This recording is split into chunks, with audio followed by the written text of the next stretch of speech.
Blacklist International. Mukhang hindi din pa yata pauuwiin si Jose!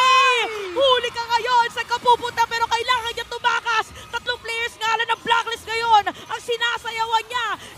Single, double pero kami, triple dito sa baba. Isa na lang ang natitira. Demon Kite against 2. Nandito pa si Oheb, isang siege minion. May retry ba siya para pigilan to? At parang dediretsuhin na nga.